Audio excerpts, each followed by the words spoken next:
Welcome to our shorthand lab channel. Journal dictation at the speed of 90 to 100 words per minute. So be ready. Start.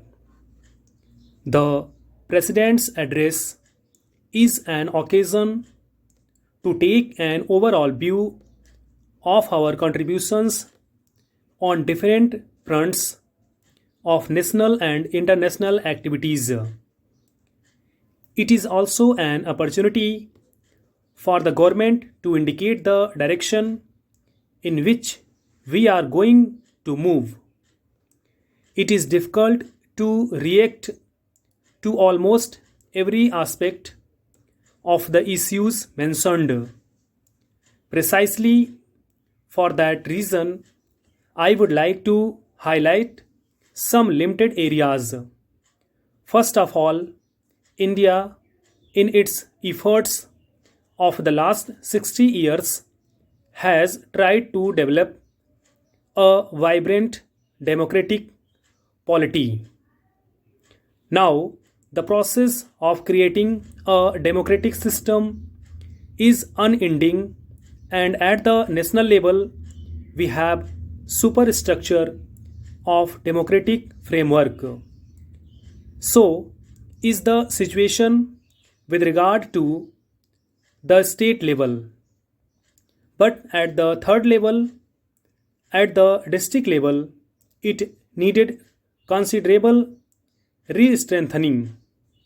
Now, having regard to the need for democratic decentralization in decision making, in the devaluation of resources at lower levels, and for strengthening of the infrastructure and functioning of the local level democracy, the government has taken a refreshing initiative. In this context, the initiative of the government to introduce and strengthen the Panchayati Raj system is a major step forward. India has known the Panchayat system right from the beginning, from the pre-independence period as well. In the post-independence period, several efforts have been made to strengthen this institution. But for one reason or the other, it has not been able to get a sound footing and acquire the vibrance that is required in the working at that level. On some pretext or the other, in different parts of the country, elections have been postponed or local bodies have been disbanded, and administrative control from the executive side has been strengthened. This has led to a situation where the distance between the common man and the government has widened.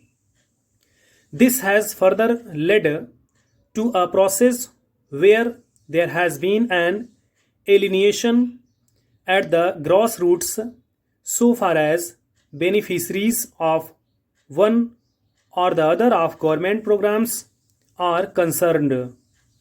When we are trying to give the country a trial in the development process, the success depends on what opportunities we provide for the people to influence the decision making. What are the points for democratic contribution with regard to the things which are uppermost in their thinking? Now, you have the electoral process, whether it is the parliament or it is the state assembly. In every sphere of national issues, the constituencies at the village level get lost. The same is the story with regard to MLAs and members of parliament. They make laudable contribution in the national life, but the overwhelming character of the spheres or areas in which they operate does not allow sufficient justice to the local system, and The electoral process does not do full justice through the central and state level processes to the local level problems. To that extent, the opening and strengthening of a third tier at the local level, the district level, is the only and inevitable solution to the problem of strengthening the grassroots of the democratic processes. But the democratic process will not work through the political process only. It requires a solid economic component.